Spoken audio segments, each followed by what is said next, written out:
Welcome to Inspired Living with Keri Murphy, the podcast, where as your host each and every week, I am going to inspire you and empower you to share your message and step into that big vision you see for yourself. I'll be bringing you celebrity interviews, influencer insights, and my personal tips from decades as an on-camera talent, TV host, media expert, and entrepreneur, so you can build a brilliant seven-figure brand. Because when you're inspired, you inspire others. So let's go. When it comes to social media influencers and experts, it can seem like they are a dime a dozen. But when it comes to people who actually can show up and really support entrepreneurs, there are a few at the top of their game. And when I met Kim Garst a few years ago, I just fell in love with her Southern charm, how she shows up, her commitment to serve, and her knowledge. In fact, Forbes named her one of the top 10 social media power influencers. She is a best-selling author, international speaker, and really one of the top influencers using social media to really share and connect with her followers. In this episode, we talk about so much when it comes to social, when to jump on the next social media train or platform, how to show up with intention, the number one thing you can be doing right now to really stand out and build your list and your following, and the importance of getting people off social media and onto your list. We talk about that and so much more. You know, Kim started out 30 years ago in the digital space before we had any of the assets in social media that we have today. She created her seven-figure business at the dining room table with her two littles at home, but it also took her 5 years to make her first $60. Why she didn't give up, I don't know, but I do know that she is a woman that is so committed to helping entrepreneurs realize their possibility and really use social in a powerful way. We also announced some very exciting news that she will be one of the 5 special speakers that we bring together for Brilliant this year. Brilliant is that one-of-a-kind event that brings brilliant women together from across the globe to learn how to step into their genius, share their message, do something incredibly meaningful, and build a 7- and 8-figure brand doing it. So if that is you and you want to learn more, go to thebrilliantevent.com, and I am beyond excited to have Kim Garst as one of our speakers. Get ready for an incredible, insightful, and intentional interview around social media and so much more.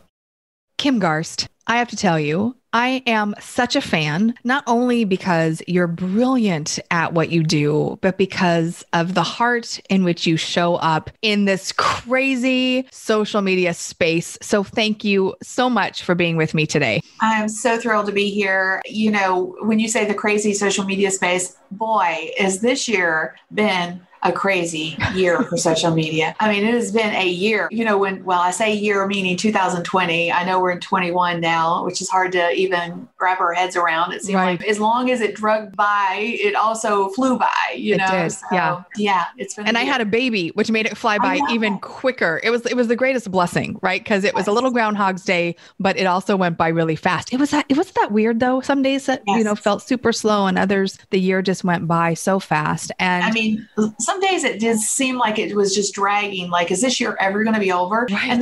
And then it was just gone. Bada bing, bada boom. Here we are. 2021, the blessing was that for those of us who weren't online, we had a new vehicle to grow and build our business. And yet I know a lot of people are very overwhelmed with social media, and especially in our space where, our clients are over 40, they didn't grow up with a camera in front of their face. There's a lot we want to talk about today, but here is what I want to share for the listeners who don't know is that Forbes crowned you like top 10 social media power influencers. Forbes, top 10. Now, that's a hefty crown to wear there, Kim. How did that feel? Well, when I found out, it was surreal. I kind of, over the years, since I've been doing this, I've been online for almost 30 years. So when I say that, like, everybody's going to know that I'm old. But no, I've been online, owned an online business for almost 30 years. My oldest son is 28. He'll be 29 in April. And when the day he was born really spawned me digging into how was I going to work from home instead of going back into corporate. And, when social media came along, I got busy trying to figure out how I was going to leverage it to grow my business. And anyway, long story short, every time I make a list of some sort, like, that was a biggie, obviously. And that was the first time that I made a list. And it never gets old. It's almost surreal. It's like me, like little old me, like why am I on this list with all these other amazing people? It's still to this day. It doesn't matter how many lists you make or how many people think that you are, influential. The go-to person. It still seems strange to me because I just think of me as me, Yeah, for sure. Well, you know what? I think that is a beautiful testament to just who you are. And, exactly, I want to just go back to how simple that is. You are you. And I think you being you has been what has infused, the list and, where you are and has propelled you into the space. And in a space that can feel, I don't know if the word slimy is accurate or is it disingenuous? I think that I can't tell you how many DMs I get that I can, make you millions or I can grow your profile overnight. And, and it just gets so old. So Kim, first of all, let's go back first. And I love that you said sitting around the dining room table with your littles, because I call my kids my littles. So I just like, oh my gosh, our littles. Tell us about, I can only imagine 30 years ago building an online business, how different it was compared to now with the, $1 million assets we literally have at our fingertips. Can you talk about, and you built a 7-figure business at that time?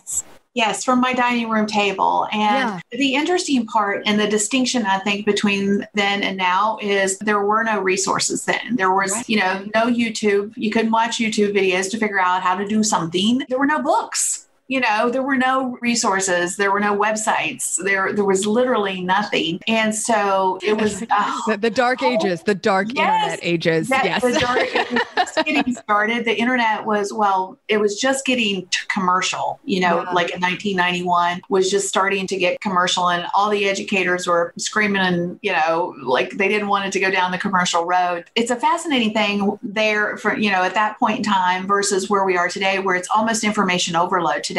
It's hard to figure out who do you pay attention to. There's so much noise out there. Who knows what you need to know that you can tap into, whether it's somebody you are paying for their knowledge and so that you can learn something that you can implement in your business, or even if it's like free content that you're trying to consume, do they really know what they're talking about? Are they going to help you? Are you wasting your time? It's a fascinating dynamic and one that is, I almost feel like I would prefer to find my way like I did in the early days than to have to weed through all the stuff that we have at our fingertips. Now that said, if you can figure out, there is amazing things. There is no excuse for people not to have a highly successful business today. Did you hear that? No excuse. No excuse. Yes. If I can do it without any resources, you just got to figure out who to pay attention to. 1 or 2 people, tune in, dig in, figure it out, and then you are on your way. There's really just no excuse not to have a successful business. Yeah. I remember when I started my first business in my 20s, I didn't have a website. I didn't have any of the resources that we do now. And I will say that the number one thing I hear, Kim, from my clients is just, it's so noisy. It's so overwhelming. And, I know you and I teach similar things, but in different ways. And, we're all a channel. We're all a broadcast. We're all putting out content. It is overwhelming, but I think that's why, my opinion moving into 2021 is that if you don't clarify your message and get known for that one thing, then no one's going to be able to find you because there's just too much out there. So for that person that feels that overwhelm, that feels that, oh my God, it's just so noisy, what do you say to them?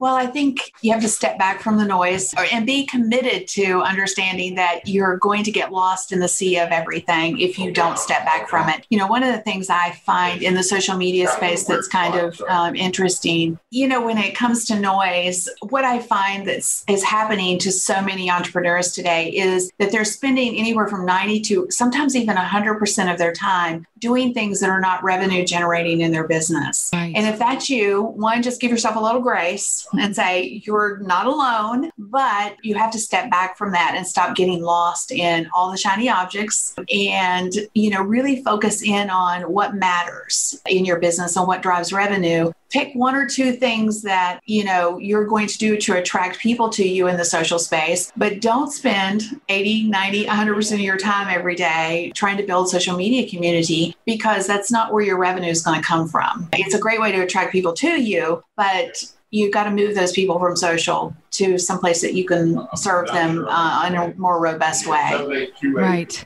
I think one of the things that is a huge problem for a lot of entrepreneurs today is they're spending a lot of time doing things that aren't generating revenue in their business. If you're spending 80, 90, 100% of your time each and every day in social or on a shiny object or whatever, give yourself some grace, because you're not alone. A lot of other people are doing the same thing, but you have to step back from that and just pick one or two things instead of trying to being in the state of overwhelm, which is where a lot of us are, because there's so many things today to do. Yeah. And you buy into it. You buy into you have to do it all, and you don't. You just have to figure out one or two things that works for your business, that's going to generate revenue for you, and focus on that versus trying to do everything. That is such great advice. I feel like social media also creates kind of this false sense of urgency. Like, I have to post right now this second, and I have to respond to every comment. And and so before you know it, the day is gone and you've gone down, the social media rabbit hole, or you've looked at way too many videos, which I teach, right? That is something that happens. But when it comes to choosing those things, Kim, and then complementing and using the asset of social media to support that, can you share with us, what are some things that you have done that have really moved the needle for you in your business when it comes to using social media? Well, I think social media is changing dramatically in the concept of how people are using it and how they're connecting today. In the early days of social media, it was very intimate and there was conversations happening. And then we went to more of a broadcast structure because of scalability. We all bought into, well, let's just, post something and see who, engages with it. We have circled back to what I think is really where it's at, which is the one-on-one conversation. Yeah. And, leveraging the power of, Messenger or Instagram DMs, really connecting and talking with people. And, everybody's like, well, that's not scalable. Well, this is reality. So, and this is a sad How much time do you spend on social media, Kim Garst? Seriously.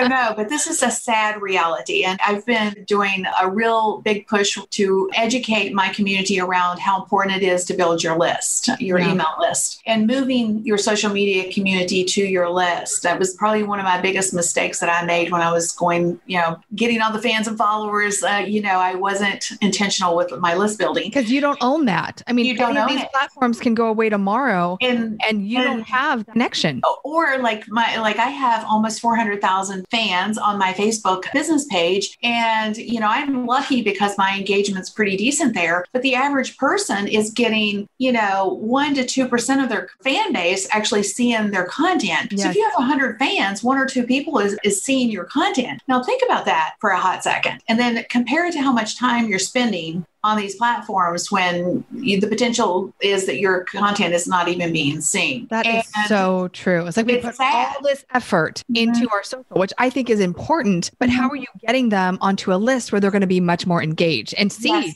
the content? You really have to be intentional with, and it's going to get worse. Like with Facebook, it's got to a place where you almost have to pay to play, because of the algorithm shifts and all of those things. And I don't know if you've heard this or not, but Apple is coming out with the new rollout is going to allow people to self-select out of ads on Facebook, which means now we will not be able to pay to play, right? So what is that going to mean to us? Yeah, that doesn't make any sense. Like if you want people to pay to play, but then you're not allowing people to see the content, how are businesses going to continue to grow? Right. Which, we've been spoiled. This is the reality. So there's never been, and I'll just say it, tough love here, there's never been a business ever in the history of ever that hasn't had to market their businesses. But we have bought into the low cost barrier to entry, which has been social media. And it's going to be the answer to all of our prayers, when it comes to marketing, because it's free. But we are definitely going we have to shift our mindset and move people. Social media is a great attraction method, but we have to move those people to our list as quickly as we possibly can. It's so, so important. So how do we do that, Kim? Because I'm so with you. And I think it can be very overwhelming to people with how do we do that? What type of opt-in, works the best? Do you change it up on a regular basis? Do you create ads to the opt-in? So I would love a little strategy from you on how to get people from social onto our list. Yes, absolutely. So obviously the best way is with a freebie, a lead magnet. I call it an ethical bribe. It's an exchange of currency, essentially. You've got something value-based that you're giving to your ideal person for free, and they're giving you something that's valuable to them, which is their email address. And that is probably the best. And then there's also a real shift happening in the social space where I think people love free, obviously. So free works, having that exchange of free versus an email for an email address does work. But with ads in particular, like if you wanted to spend a little bit of money, there is a real interesting dynamic happening with what I call low cost offers. Anything that is less than $50. People have been using those low cost offers and going direct for the ask versus leading off with something free. And those are working. So people are getting to a place where they just want super duper value and they're willing to pay for that low cost thing as a touch point. Do you think people perceive the value to be greater if they have to pay something for it? Yes, absolutely. There is skin in the game at that point. And the dynamic that is shifting in that space is interesting because you can now build a list of buyers versus a list of freebie seekers. Oh, that's good. Yes. So, if you have something that's low cost that most of us do, most of us have something in our business or that we could craft very quickly that's value-based. Things that are really working very well are things like templates, video templates, hint, hint, or, anything that saves people time and money. I've seen 365 days of ideas, whether they're live streaming ideas or social media post ideas or, whatever. I mean, it could be, exercise ideas, whatever, an idea a day. I mean, all of those are doing very well. And in the past, we've thought we had to give away those super value-based things for free when I'm seeing people, and I'm doing it too, by the way. We're actually starting to do the same. Yes. Yeah. That's really good to hear, though, to have that affirmation that is working, where you don't have to give everything away for free. And because it's such a crowded space, I would feel that perhaps people would see you more as a leader if you do charge something. Right? If it's super value-based and you're like, oh my gosh, this is amazing. I'm willing to invest in it. It also says a lot about the person. I want to scooch back just a little bit, Kim, too, because you talked about paying to play. And I mean, I've been an entrepreneur for over 20 years. I don't know when I didn't have to pay for marketing and advertising. And I do agree that social kind of gave us this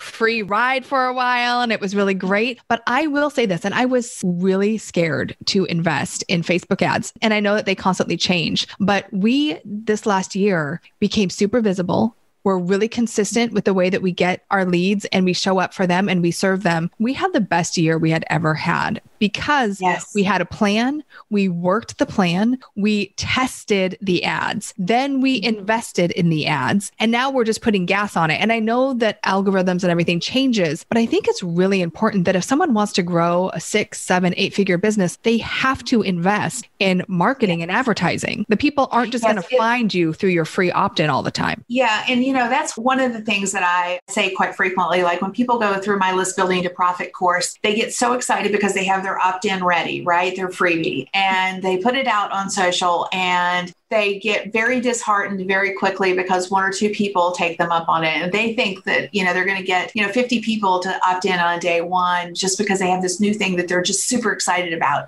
But it goes back to what I was saying before, the 1 to 2% of people are seeing your content. So, and let's say that 1 or 2 people out of 100, is that the right person for your freebie in that moment, right? Yeah. So you can't one and done it. You have to have a consistent strategies to share your freebie. And I think a lot of times people create their freebies and then they hope somebody bumps into it. And then they're like, well, my list isn't growing. Please find it somewhere. Right.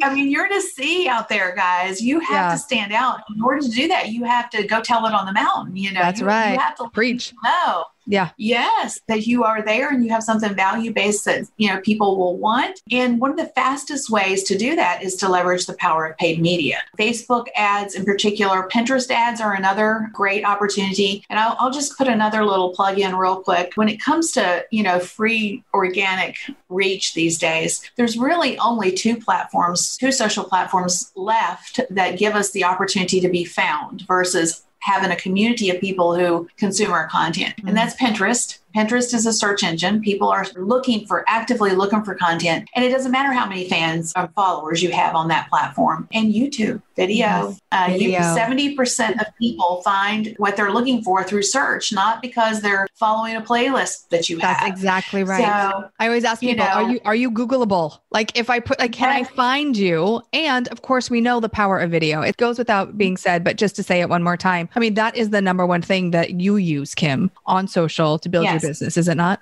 Live video in particular. And this year, we're getting really intentional with our YouTube strategy and Pinterest, because of what I just shared. It's Pinterest is one of my number one social media traffic drivers. And again, your person too, Keri, is on Pinterest. Yeah. And you think, well, they're there just to, figure out how they're going to decorate their new bedroom. Or do their hair. Do their hair or their nails. Hair ideas, yes.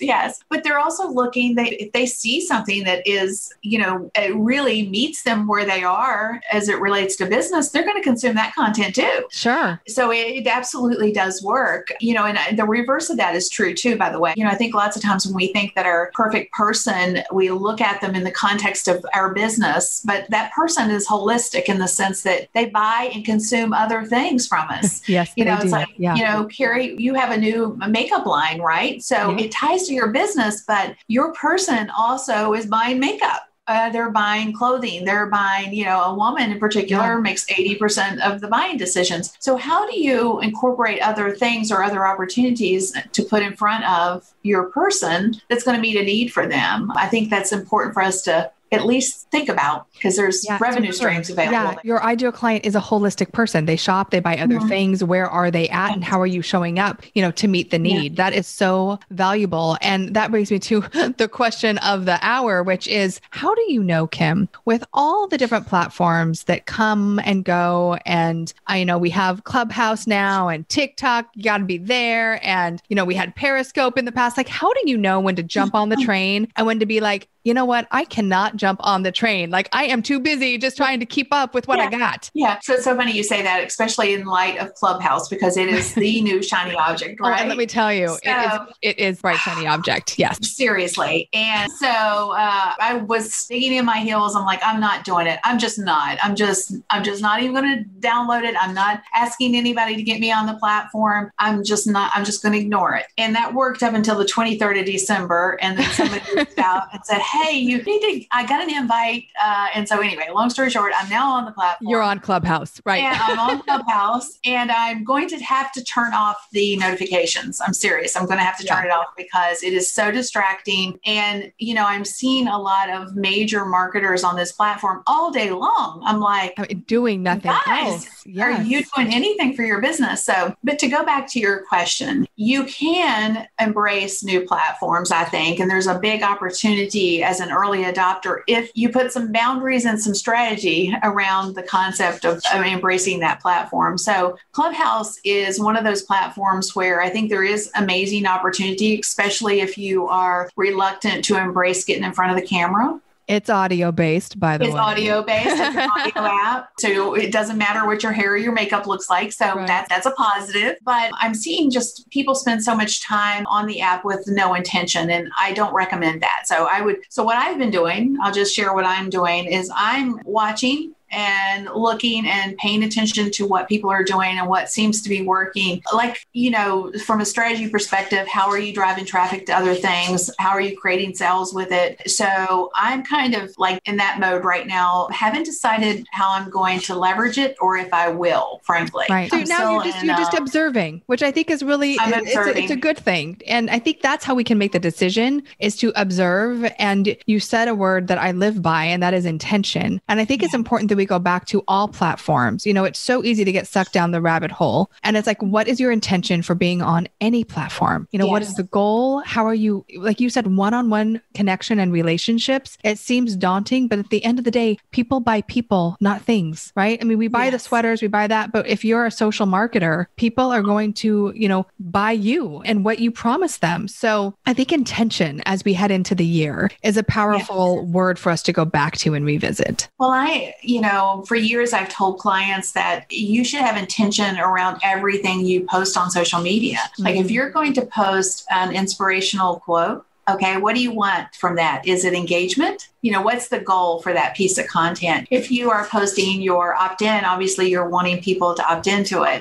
Most of the time I see people like, oh, get my freebie. People aren't interested in your freebie. They're not. They're interested in the transformation that your freebie gives them. Yes. So you talk about that and then they go check it out. And if they want it, they'll grab it, right? Instead of just saying, hey, I want you to, get my freebie. Always lead with the transformation that you affect for people because that's what they care about. They don't, they don't care about the vehicle. They don't care about the how. They want to just know. Yes.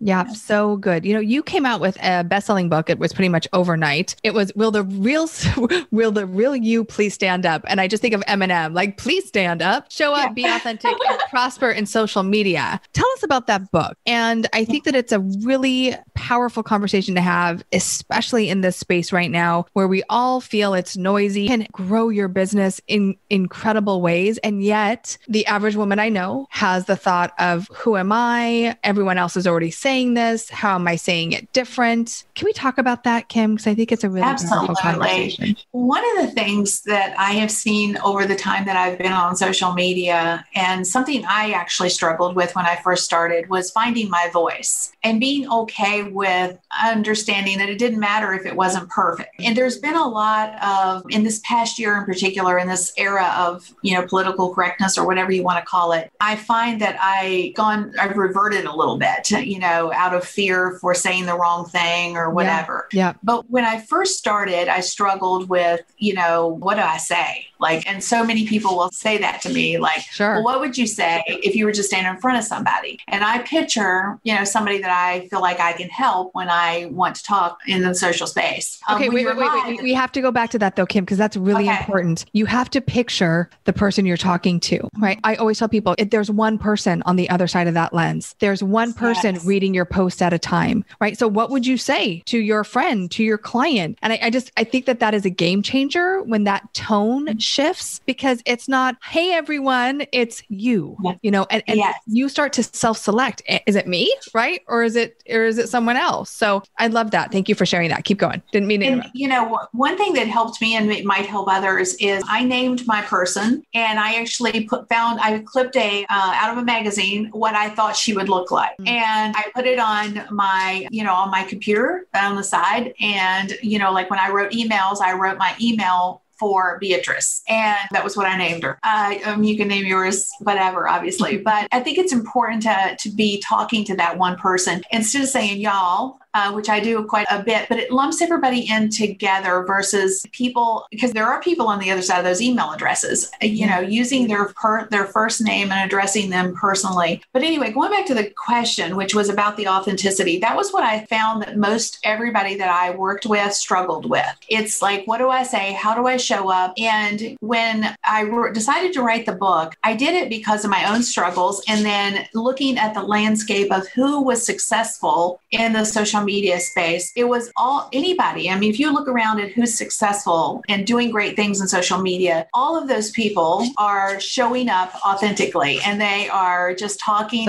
True. They showcase their personality. They don't worry about, how they show up. They just show up. And, if we get so wrapped up in the perfection of what we think we need to do in the social space, which is one of the reasons that social has got a little bit of a bad rap, because, we have to do the right filter. It's a lot of smoke and mirrors. Seriously. Yes, it's a lot. My house isn't clean, or, my house is uber clean, or, my dogs are perfect, or my husband is perfect, or my kids are perfect. Yeah. And anything outside of that perfection. Yeah. you just can't share it. Right. Like, when that is just not realistic. So the authenticity piece, I know it's an overused word, but just be yourself. Like, and it's okay to be yourself. But actually, I don't think there's anything more important than that. I think that the more you embrace who you really are, I mean, you think about the Brene Browns, I can think of so many thought leaders right now and influencers in this space. And the people that come to mind, it's like the more transparent and authentic they are, it seems the quicker their brand grows. And it's like messy hair days, walking around in my skivvies with cellulite, like it doesn't matter. Like I'm just going to be me, and you like it or you don't. And you're unapologetic about it. But Kim, really think about that. Like if you think about the space, yes, there's the perfect curated models and everything's filtered, but the people that are really driving the bus, they are transparent and they're the furthest thing from perfect. Yes. So I was just on Clubhouse earlier, I'll admit it. And one of the conversations that I overheard was Amy Porterfield, which some may know her. She was talking about when her business really took off. I mean, like exploded. And it was an 8-minute podcast, like a pop-up. She called it a pop-up podcast that she did on the fly. And she was really reluctant to release it. But she was talking about the fact that everybody told her she needed to embrace video more. And she was reluctant to do that. And she talked about why. And it was because she was just super concerned and reluctant to embrace it because of the way she looked. She had always been fearful of judgment when it come to her weight. But when she put it out there into the world and let people see that side of her and the concern, and, she always thought, well, people wouldn't care about that because, they only come to her because she had knowledge around this, what she showed up, her expertise.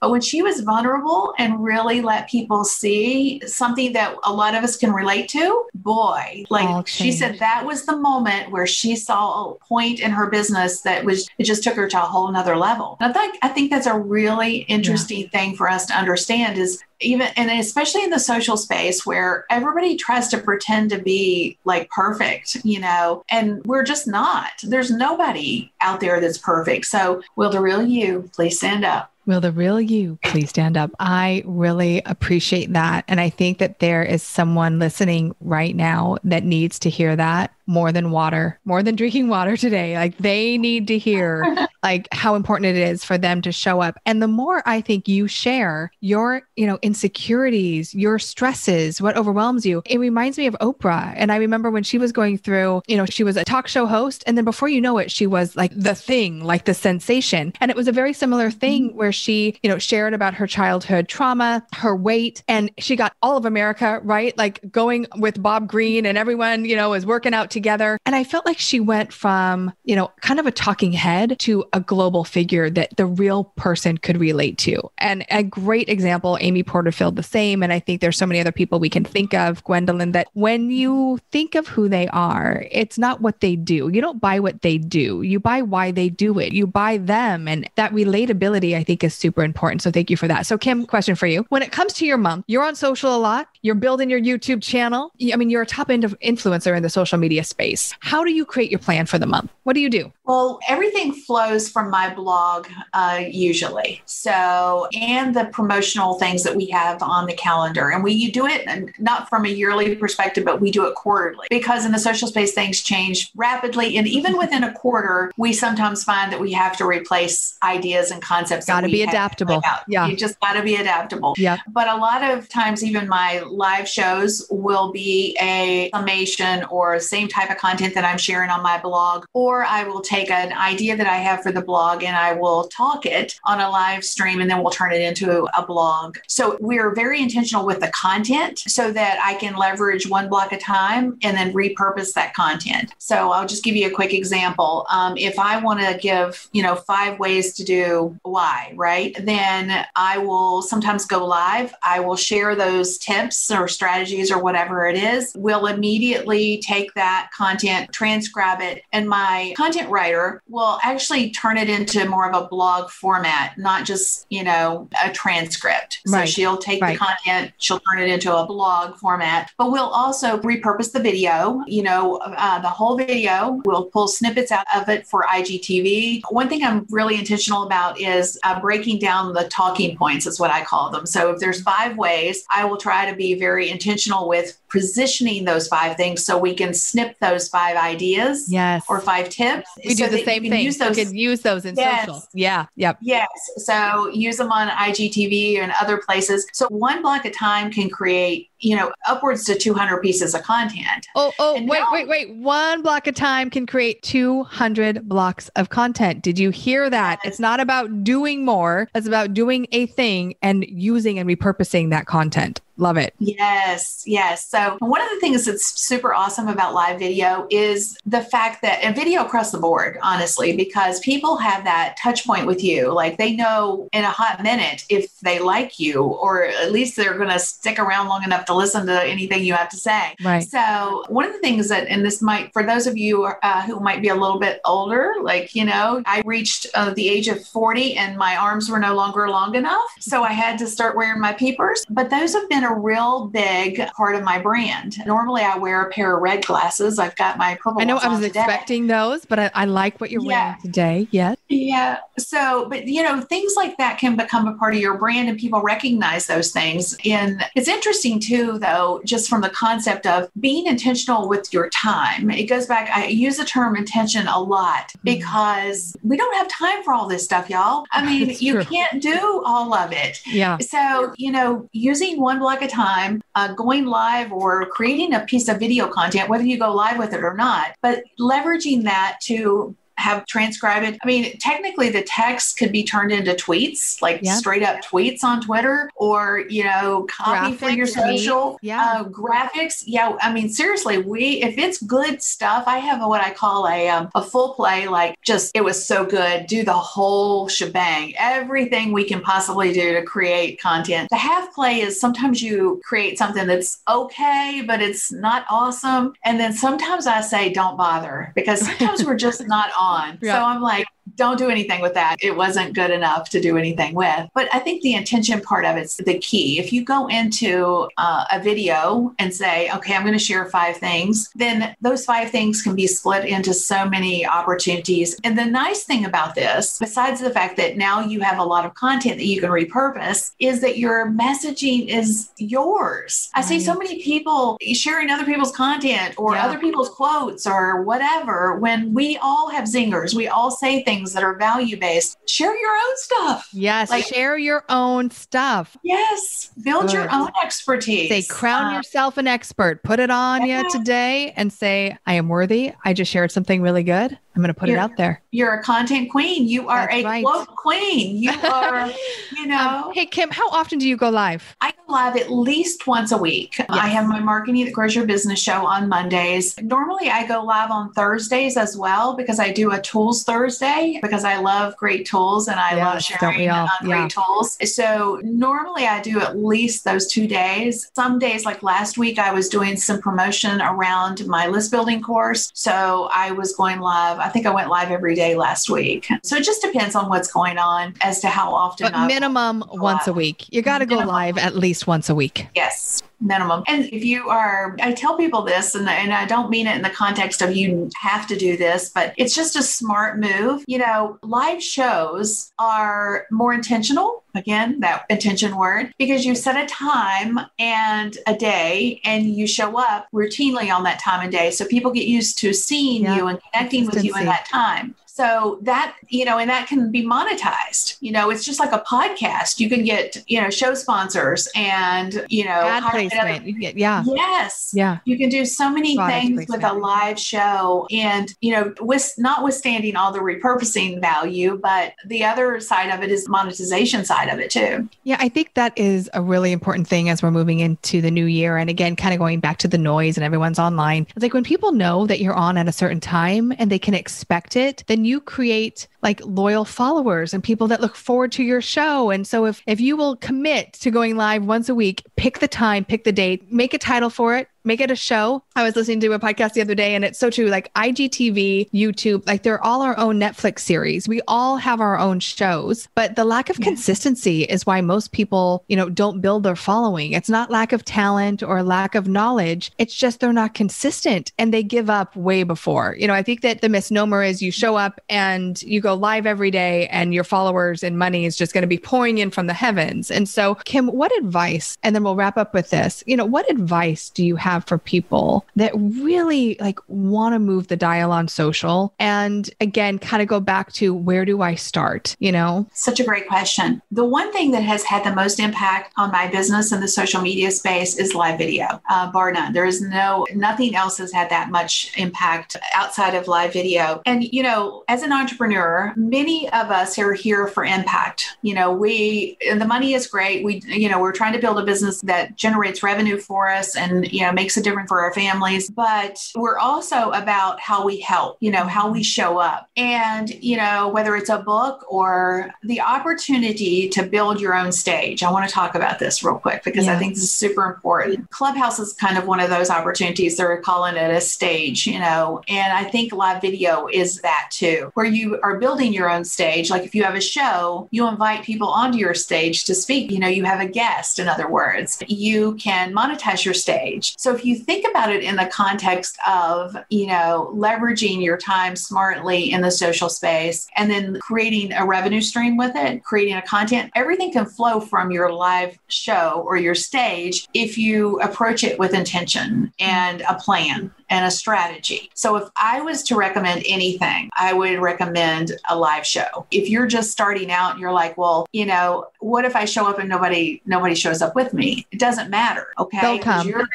They'll come. Yeah. And it's not really about how many people are watching you in that moment because you're creating a content engine in that moment. Yes. Because all that content you're creating in that moment is also going to be shared in other places, right? Mm-hmm. So you have to get started and then people will start to listen and your stage and your audience. So when you go to speak on somebody's stage, you don't know that everybody in that audience is your person. Right? You've spoken events before, Keri, where they're a captive audience, right? Which is good, but is every one of them there because you excel at video and they're wanting that from you? They want to know. You go and you speak and maybe you have an opportunity to sell into that community and there'll be a percentage of those people who want what you have, but not everybody wants what you have. Right. Versus you building your own stage and people showing up because they want what you have. So your audience is pure. Yeah. It is your people. It's your person versus trying to fish out who in the audience is your person. That is so valuable. Yes. Yes. So, build your stage, girl. You have got a powerful message and an impact to make. Just do it intentionally. Yes. And talking about stages, Kim Garst, shall we tell them? Shall we share the announcement? Let's do it. Yes. You are joining the Brilliant Stage this year. I am so super excited. I am very picky with the women. I should say selective with the women that I bring on. Brilliant is a incredible intimate event that really teaches women entrepreneurs how to grow and scale a 7 and 8 figure business from doing something that's meaningful, something that inspires them, something that fills their soul. And Kim, you're going to be talking about social media and how to grow and scale your business. I'm excited and honored to have you. We'll put a link here in the show notes. I'll tell you what, you want to see what Keri is like at Christmas, come to Brilliant. It is really such a magical 2.5 days and it's going to be amazing. And Kim's going to be bringing lots more goodies. Yes. Looking forward to it for sure. So Kim, what does inspired living mean to you? It means being able to do what you want when you want it on one hand. And it means being able to show up and be of value to people who need you when they need you. I'm very passionate about, because my journey was hard. When I first started, we talked about that on the front side. It took me 5 years to make my first $60. That was hard. In retrospect, I'm like, why did I give up? I was just going to ask that, but you kept going. You have to share that story at Brilliant. Okay. I want to dive into that. Yeah. So I'm very passionate about shortening people's learning curves and taking the complex and making it simple for people, or taking things that I know have worked in my business and sharing what that looked like, breaking it down. So I like showing up. I like being of a service to my people. Yeah. And you are that. And it is why I'm so excited to have you at Brilliant and why I invited you to be on this podcast, not just because of your knowledge, but definitely because of your heart as well. So Kim, thank you for sharing your genius with us today. And again, come and be a part of Brilliant this year. You can go to thebrilliantevent.com. And Kim, if people want to connect with you, find out more about what you do, how do they do that? You can check me out on the Google machine. I am Googleable. Sure, that did not want to come out. That word did not want to come out. But kimgarst.com/blog. Lots of great information there. My Marketing That Grows Your Business show every Monday at 10 a.m. Eastern Standard Time on my pretty much all the socials. So yeah, just follow wherever it meets your best need, wherever you hang out. And I'd love to connect with you. Yeah. And you have so many wonderful resources. I mean, you just give so much great content, tools, tips, resources. You never hold back. And it's one of the things I love about you. You're not like, hey, you have to buy it all the time. It's like, here, let me just share with you my knowledge. And by the way, if you want to know more, then you can pay for it. Right. but you're very, very generous. And I just love that about you. Thank you, Kim, for being with me today. And I look It's been lovely. Enjoyed it. Thank you so much. You've just heard another uplifting episode of Inspired Living with Keri Murphy, the podcast. I hope you loved it. If you haven't yet, please subscribe, rate, and review this podcast. And if you'd like to know more about Inspired Living or to get your hands on many of our awesome free resources, such as the Be Studio Ready Guide, simply visit us at inspiredliving.tv/podcast. Remember, your vision is your destiny, and we're here to help you bring it to life. Join me again next week for another extraordinary episode.